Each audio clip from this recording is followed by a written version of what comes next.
नमस्कार दोस्तों, welcome to government exam info. तो स्वागत है आपका आज के वीडियो में। और आज हम परीक्षा वाणी का चैप्टर 2 देखने वाले हैं। ठीक है, तो देखिए आगे बढ़े उससे पहले आपसे कुछ यहाँ पर डिस्कस करना है। देखिए यहाँ पर बात करें उत्तराखंड जीके की, तो परीक्षा वाणी से आपका पूरा कंप्लीट हो जाता है लगभग। ठीक है, या फिर उसके स्टैंडर्ड की कोई और बुक से आपका जो उत्तराखंड जीके है वो लगभग, पूरी तरह से तो नहीं लेकिन लगभग कंप्लीट हो जाता है। ठीक है, जो स्टैटिक जीके है वो, करंट अफेयर्स को छोड़ दें तो। ठीक है, लेकिन बात आती है अगर इंडिया के जीके की, ठीक है, या फिर इंटरनेशनल जीके की, तो उसको कैसे कवर करें। ठीक है, तो इसी को लेकर आपसे कुछ सुझाव चाहिए यहाँ पर। देखिए लूसेंट बुक आपने सुनी होगी जनरल नॉलेज की। ठीक है, तो आपसे ये पूछना चाहता हूँ मैं कि लूसेंट बुक की भी जो सीरीज़ है वो शुरू की जाए या नहीं। ठीक है, अब देखिए जो प्रीवियस ईयर क्वेश्चन पूछे गए हैं वो किस तरह के पूछे गए हैं इंडिया के जीके में। ठीक है, जैसे कि भारत में हिमालय पर्वत की सबसे ऊंची चोटी कौन सी है, ईस्ट इंडिया कंपनी हिस्ट्री के क्वेश्चन पूछे गए हैं, प्रथम वर्ल्ड वॉर कब हुआ था। ठीक है, एडोल्फ हिटलर द्वारा किस पार्टी की स्थापना की गई थी। तो हिस्ट्री के क्वेश्चन कुछ पूछे गए हैं। इसके अलावा प्रमुख खेल जो हैं अलग अलग राज्यों के वो पूछा गया है। भारत में कौन सा परमाणु ऊर्जा स्टेशन पूर्णतः स्वदेश निर्मित है। ये सारे जो क्वेश्चन मैं बता रहा हूँ ये प्रीवियस ईयर पेपर से का कट लेकर मैंने ये यहाँ पर लगाया है, ताकि ताकि आपको आइडिया हो जाए कि जो क्वेश्चन पूछे जाते हैं वो इंडिया के जीके से किस तरह के पूछे जाते हैं। ठीक है, इसके अलावा क्वेश्चन ये पूछा गया है कि निम्न में से कौन सी एक आम की प्रजाति नहीं है।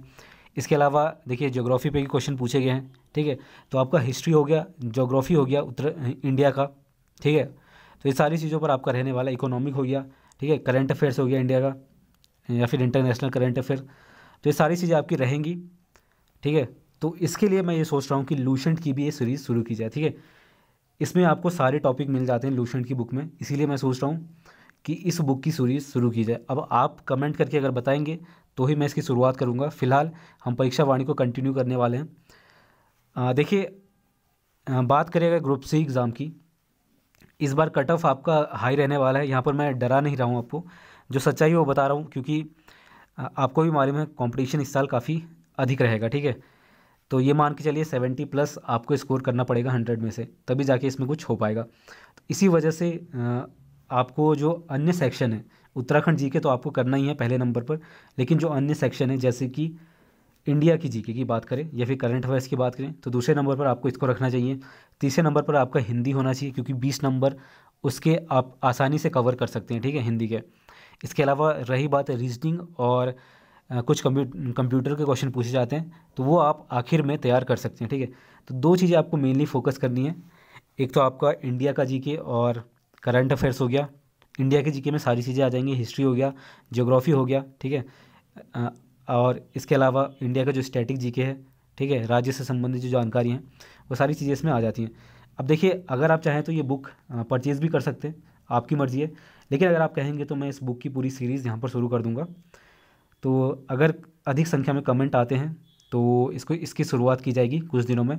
फ़िलहाल हम परीक्षा वाणी का आज दूसरा चैप्टर देखने वाले, और दूसरे चैप्टर में हम जो चैप्टर का कंटेंट है उसके वन लाइनर्स जो मैंने बनाए हैं वो देखेंगे। उसके बाद चैप्टर के आखिर में जो कुछ क्वेश्चंस है उसको भी हम देखेंगे। ठीक है, तो चलिए शुरू करते हैं आज का वीडियो। और जो लोग पहली बार चैनल पर आए हैं चैनल को सब्सक्राइब कर ले और पास में बेल आइकन को भी प्रेस करके रखें, ताकि सभी अपडेट जो है आपको मिलती रहे। एक और बात, जो ये क्लासेस हो रही हैं इसका पीडीएफ भी आपको मिल जाएगा। टेलीग्राम पर आप जुड़ जाइए, लिंक आपको डिस्क्रिप्शन में मिल जाएगा। इसके अलावा आप सीधे सर्च कीजिए GOV एग्ज़ाम, चैनल का जो नेम है वो सर्च कीजिए, वहाँ पर आपको मिल जाएगा। ठीक है, तो चलिए शुरू करते हैं आज का वीडियो। देखिए यहाँ पर जो पहला क्वेश्चन पूछा गया है वो क्या है। देखिए, उत्तराखंड के राज्य चिन्ह में अशोक की लाट के नीचे लिखा गया वाक्य सत्यमेव जयते कहाँ से लिया गया है। ठीक है, इंपॉर्टेंट क्वेश्चन है। ठीक है, मुंडकोपनिषद से ये लिया गया। ठीक है, तो इसको याद रखिएगा। नंबर 2 क्वेश्चन, उत्तराखंड राज्य का राज्य पुष्प ब्रह्म कमल किस कुल का पौधा है। ठीक है, किस कुल का है, एस्टेरसी। ठीक है, इसको भी याद रखिएगा, एस्टेरसी कुल का पौधा है ब्रह्म कमल। ठीक है, नंबर 3 क्वेश्चन, पूरे विश्व में ब्रह्म कमल की कितनी प्रजातियां पाई जाती हैं। कितनी पाई जाती हैं, 210। ठीक है, उत्तराखंड में पूछा जाए तो कितनी पाई जाती हैं, 24। ठीक है, ये तो सभी को मालूम होगा। उत्तराखंड में अगर पूछा जाए तो 24 प्रजातियाँ पाई जाती हैं। पूरे विश्व में अगर पूछा जाए तो 210 के आसपास ये पाई जाती हैं। ठीक है, अब देखिए ब्रह्म कमल की बात करें तो ये किस ऊंचाई पर मुख्यतः मिलती है, तो ये मिलती है आपकी 4800 मीटर की ऊंचाई से लेकर 6000 मीटर तक, ठीक है। तो ये भी आपको मालूम होना चाहिए। इसके अलावा देखिए बात करें अगर ब्रह्म कमल की, तो इसकी कुछ प्रमुख प्रजातियाँ जो कि खास तौर से उत्तराखंड में ही मिलती हैं, ठीक है। तो उनके नाम मैं बताता हूँ आपको, चाहे तो आप नोट कर लीजिए या फिर ध्यान से सुन लीजिए, ठीक है। पहला तो है आपका सोसूरिया ग्रामिनीफोलिया, ठीक है, ग्रामिनीफोलिया, जिसे कहते हैं फेन कमल, नोट कर लीजिए या फिर याद कर लीजिए।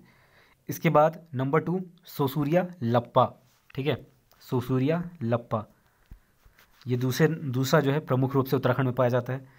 इसके बाद बात करें तो सोसूरिया सिमेसोनिया, ठीक है, इसको भी याद रखिएगा। इसके बाद है सोसूरिया ग्रोसोफिरेसा, ठीक है, जिसे कहते हैं कस्तूरा कमल। तो ये कुल 4 तरह के जो ब्रह्म कमल हैं वो मुख्य रूप से यहाँ पाए जाते हैं, ठीक है। और बात करें उत्तराखंड में तो इसकी 24 प्रजातियाँ हैं और पूरे विश्व में ये 210 है, ठीक है। तो इन चीज़ों को याद रखिएगा। इसके बाद है अगला क्वेश्चन, ब्रह्म कमल पौधों की ऊंचाई लगभग कितनी होती है 70 सेंटीमीटर से लेकर 80 सेंटीमीटर तक, ठीक है। ब्रह्म कमल का वैज्ञानिक नाम बार बार पूछा गया है, कई बार ये पूछा गया है, ठीक है, इंपॉर्टेंट क्वेश्चन है। आई थिंक आपको मालूम ही होगा इसका आंसर। ब्रह्म कमल का वैज्ञानिक नाम क्या है? ससूरिया ऑबवेलेटा, ठीक है, ऑबवेलेटा, ठीक है, इसको नोट कर लीजिए, देख लीजिए एक बार ध्यान से। अगला क्वेश्चन देखते हैं। नेक्स्ट क्वेश्चन है, ये भी कई बार पूछा गया, जो राजकीय पक्षी है मोनाल, उसका वैज्ञानिक नाम क्या है? तो क्या है? लोफोफोरस इम्पेजेनस, ठीक है, इसको याद रखिएगा, लोफोफोरस इम्पेजेनस। मोनाल का जो वैज्ञानिक नाम है लोफोफोरस इम्पेजेनस। अब देखिए इसमें एक और चीज़ है, मोनाल की बात करें तो मोनाल की भी कुछ प्रमुख प्रजातियां हैं जो कि पाई जाती हैं। अब इसके भी नाम मैं आपको बता देता हूँ, इसको भी आप लिख सकते हैं, नोट कर सकते हैं या फिर ध्यान से सुन लीजिए, ठीक है। पहली प्रजाति है इसकी इपेलेस, ठीक है, लिख देता हूँ मैं यहाँ पर, इपेलेस। नंबर 2 है आपकी स्केलेटरी, ठीक है, इसको भी लिख देता हूँ यहाँ पर, स्केलेटरी, ठीक है। नंबर 3 है यहाँ पर ल्यूरी, ठीक है, ल्यूरी। और उसके बाद है ल्यूफोफोरस, ठीक है, ल्यूफोफोरस।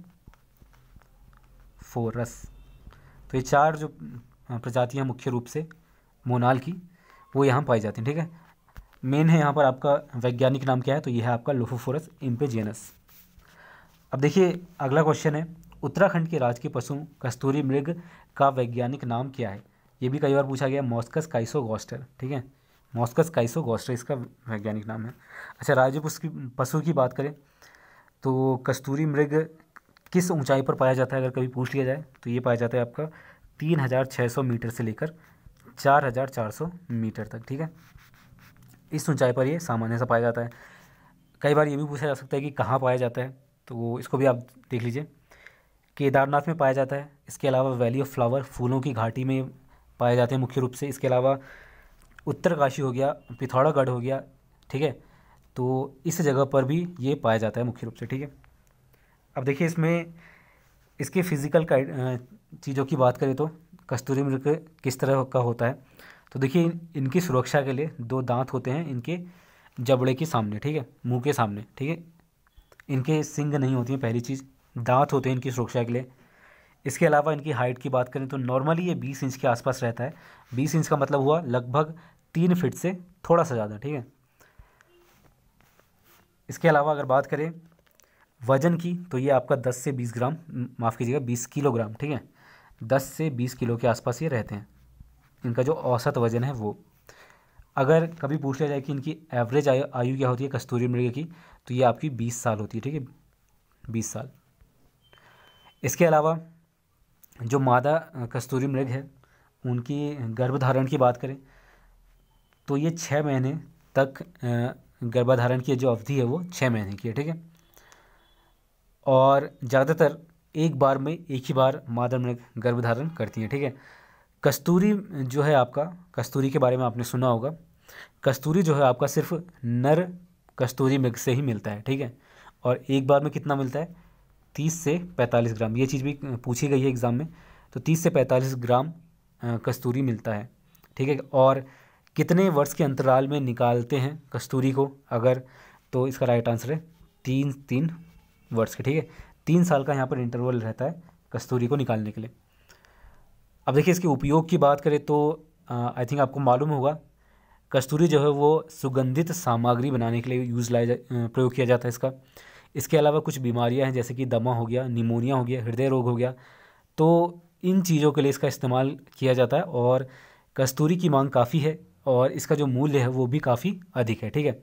इस वजह से इसकी अवैध तस्करी भी होती है कई बार, ठीक है। इनका शिकार भी किया जाता है अवैध रूप से।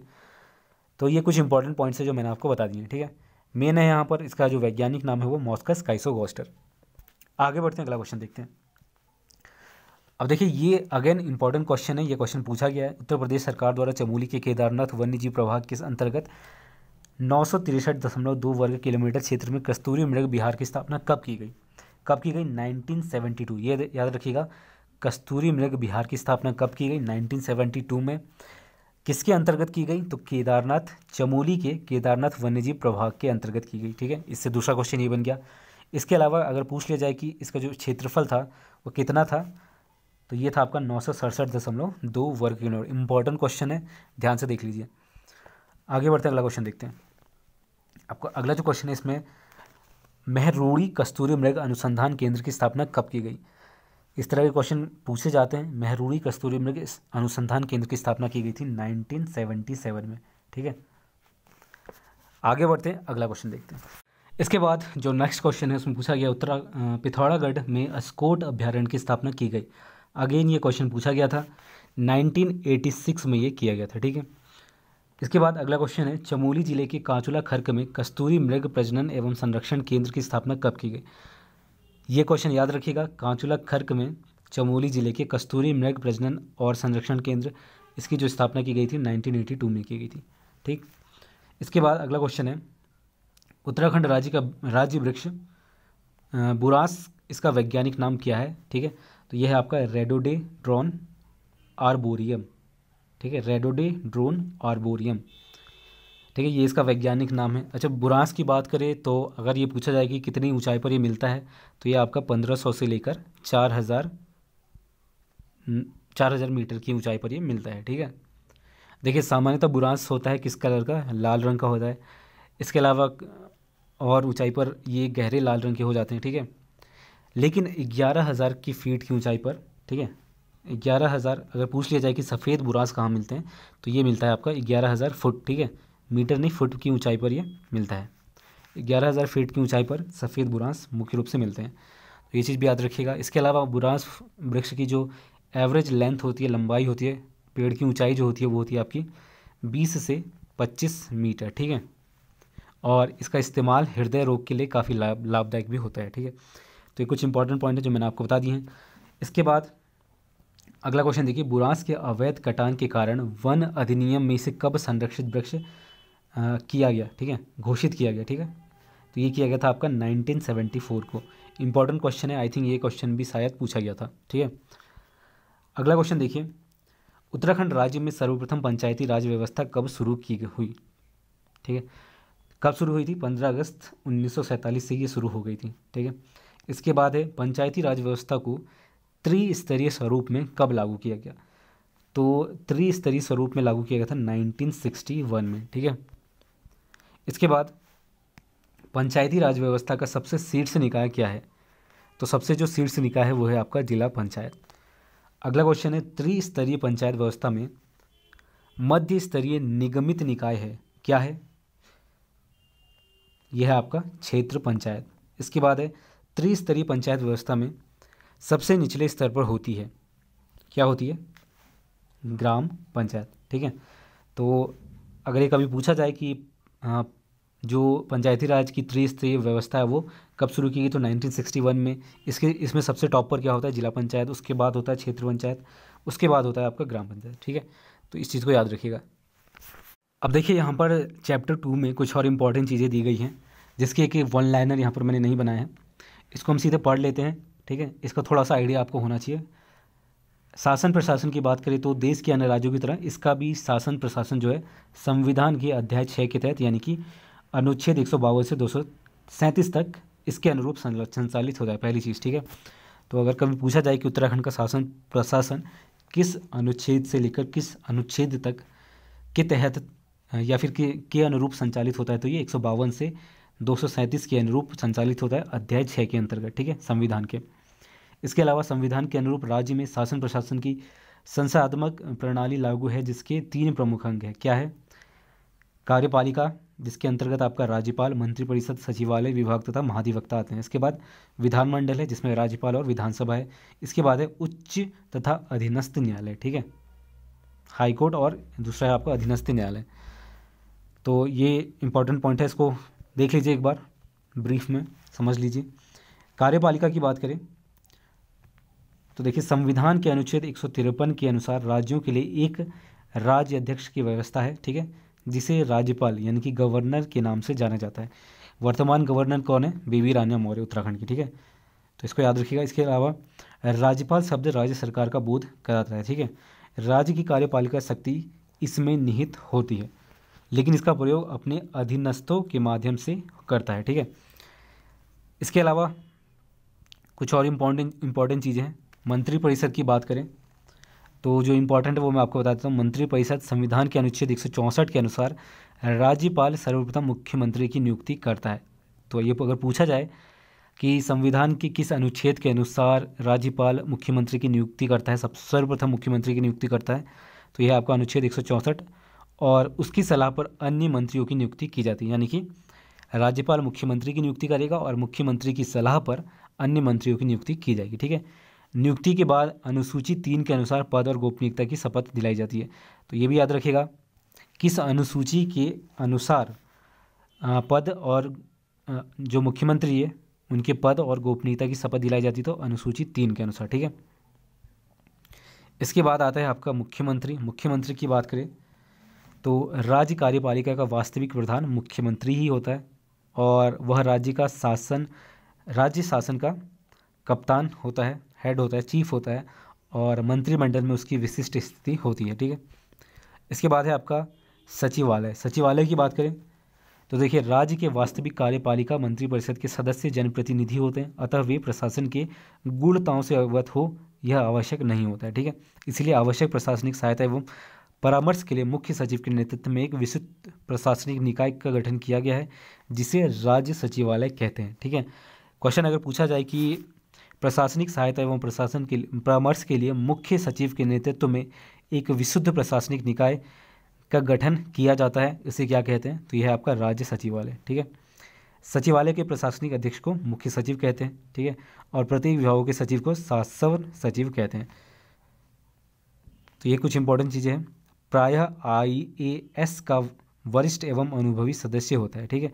जो शासन सचिव होता है वो IAS का वरिष्ठ एवं अनुभवी सदस्य होता है। ये पॉइंट जो दिया गया है यहाँ पर, ठीक है, तो इसको भी देख लीजिए। देखिए चैप्टर 2 में कुछ और चीज़ें भी दी गई हैं, इसको भी देख लेते हैं एक बार। 1814 में गढ़वाल और 1815 में कुमाऊं पर अंग्रेजों के कब्जे के बाद कुमाऊं जनपद का गठन किया गया, और गढ़वाल नरेश के लिए गए क्षेत्र को कुमाऊं का एक परगना बनाया गया, और देहरादून को 1817 में एक जिला बनाकर सहारनपुर में सम्मिलित किया गया, ठीक है। इस प्रकार अंग्रेजी शासन के आरंभ में उत्तराखंड केवल 2 राजनीतिक प्रशासनिक इकाइयों कुमाऊं जनपद और टिहरी रियासत में गठित था उस वक्त, ठीक है।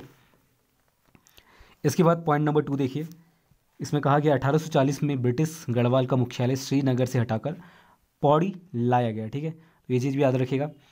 अगर कभी पूछा जाए कि ब्रिटिश गढ़वाल का मुख्यालय श्रीनगर से हटाकर पौड़ी में कब लाया गया, तो ये 1840 में, ठीक है, इसको याद रखिएगा। और पौड़ी गढ़वाल नामक नए जनपद का गठन किया गया था, ठीक है, तो ये 1840 में ही किया गया था। इसके बाद अगला जो पॉइंट है वो है 1854 में नैनीताल को कुमाऊं मंडल का मुख्यालय बनाया गया, और 1890 तक कुमाऊं कमिश्नरी में केवल कुमाऊं और पौड़ी गढ़वाल 2 जिले ही रहे थे, ठीक है। 1854 में, इसको याद रखिएगा, कुमाऊं मंडल का मुख्यालय नैनीताल को बनाया गया था, ठीक है। इसके बाद अगला जो पॉइंट है 1891 में कुमाऊं को अल्मोड़ा और नैनीताल नामक 2 जिलों में बांटा गया।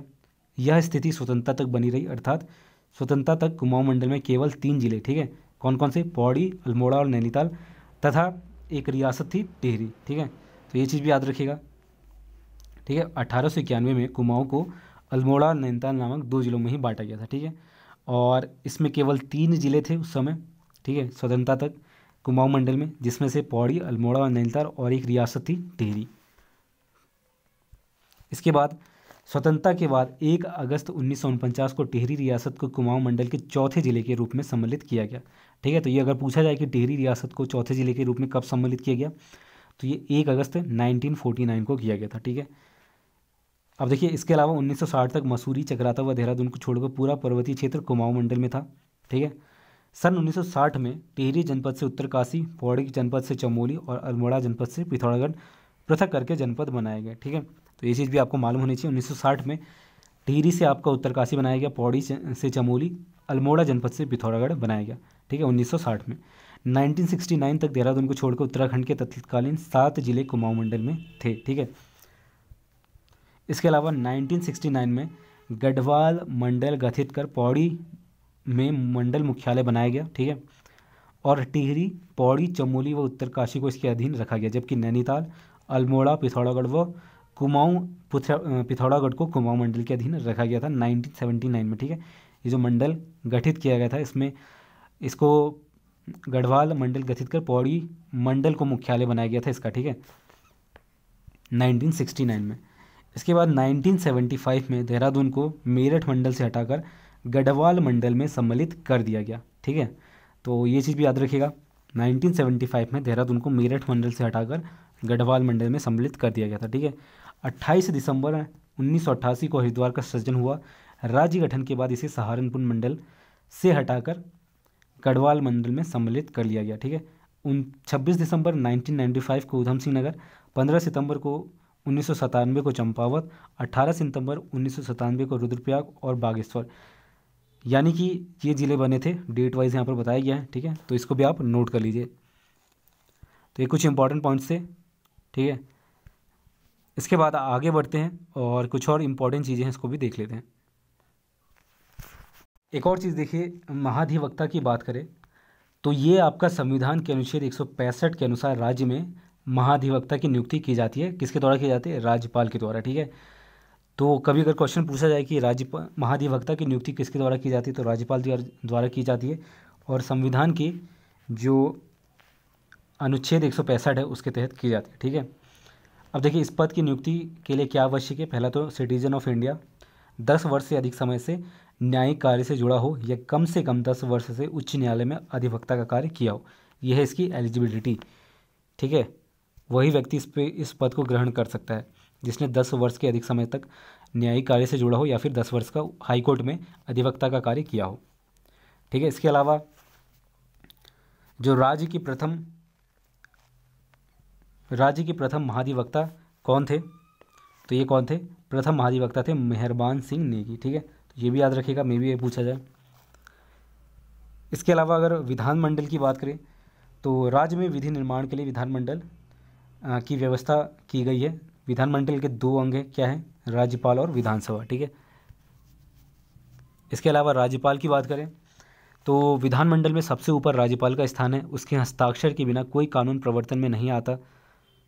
ठीक है, यानी कि राज्यपाल के बिना कोई भी कानून परिवर्तित नहीं किया जा सकता है। ठीक है, राज्यपाल विधानसभा के अधिवेशन को आहूत करता है। ठीक है, इसके अलावा वह सदन का सत्र शुरू होने पर सदन में अभिभाषण करता है, बजट रखवाता है, ये सारी चीज़ें करता है राज्यपाल। ठीक है, इसके अलावा विधानसभा की बात करें तो विधानसभा का गठन संविधान के अनुच्छेद 170 के तहत राज्य के वयस्क मतदाताओं द्वारा चुने गए सदस्यों द्वारा होता है। ठीक है, तो किस अनुच्छेद के तहत होता है अगर पूछा जाए विधानसभा का गठन, तो 170 अनुच्छेद 170 के तहत होता है संविधान के। ठीक है, इसी अनुच्छेद के तहत यह भी व्यवस्था की गई है कि किसी राज्य की विधानसभा में अधिक से अधिक 500 और कम से कम 60 सदस्य हो सकते हैं। ठीक है, तो 500 से अधिक नहीं हो सकते हैं और 60 से कम नहीं हो सकते हैं विधानसभा में।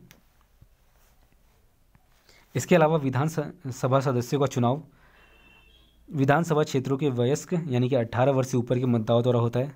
ठीक है, इसके अलावा बात करें अनुच्छेद 173 में विधानसभा की सदस्यता के लिए निर्धारित योग्यता वही है जो लोकसभा के लिए निर्धारित है। जैसे कि क्या? पहला तो भारत का नागरिक होना चाहिए, 25 वर्ष की आयु कंप्लीट होनी चाहिए, भारतीय सरकार के किसी राज्य सरकार के अधीन लाभ के पद पर कार्यरत नहीं होना चाहिए।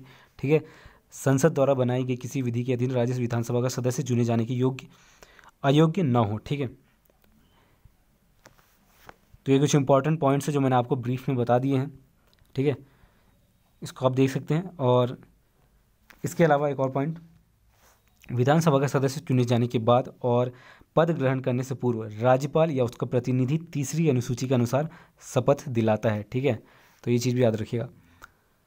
अब आगे बढ़ते हैं और जो कुछ क्वेश्चंस है उनको भी एक बार देख लेते हैं, ठीक है, जो क्वेश्चंस इसके चैप्टर के लास्ट में हैं उनको भी एक बार देख लेते हैं। यहाँ पर कुछ क्वेश्चन पूछे गए थे प्रीवियस ईयर के, ठीक है, जो कि चैप्टर वाइज यहाँ पर दिए गए थे बुक में।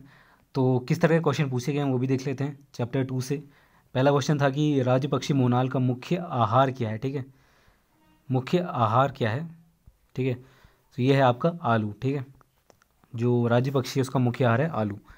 इसके बाद एक क्वेश्चन ये था कि राज्य वृक्ष बुरांस में फूल लगने का समय क्या होता है, फरवरी से अप्रैल है, मई से जुलाई है, अगस्त से अक्टूबर है या फिर नवंबर से जनवरी है। तो जो बुरांस में फूल लगने का समय है वह है आपका फरवरी से अप्रैल। इसी तरह से एक क्वेश्चन आपका पूछा गया था, जो उत्तराखंड में ग्राम सभा की स्थापना है वो किसके द्वारा की जाती है, मंडल के आयुक्त द्वारा, जनपद के जिलाधीश द्वारा, जिला पंचायत द्वारा या फिर राज्य सरकार द्वारा। तो इसका राइट आंसर क्या है, राज्य सरकार द्वारा ये किया जाता है। इसके अलावा एक क्वेश्चन ये था कि पंचायती राज संशोधन अधिनियम 2008 के अंतर्गत पंचायतों में महिलाओं के आरक्षण की सीमा है कितनी है, ये आपको बताना है यहाँ पर। तो देखिए 30%, 33, 40 या फिर 50, तो इसका राइट आंसर क्या है 50%, ठीक है। याद रखिएगा क्वेश्चन में क्या पूछा गया है, पंचायती राज संशोधन अधिनियम 2008 के अंतर्गत पूछा गया, ठीक है। तो अगर सेम क्वेश्चन आए तभी इसका आंसर है 50%, ठीक है, महिलाओं को जो आरक्षण दिया गया है। देखिए राज्य विधानसभा की पहली उपाध्यक्ष कौन थी, ये पूछा गया है, विरला बर्तवाल, अमृता रावत, वीना महाराणा या फिर इनमें से कोई नहीं। तो इसका राइट आंसर क्या है विजया बर्तवाल। तो देखिए जितने भी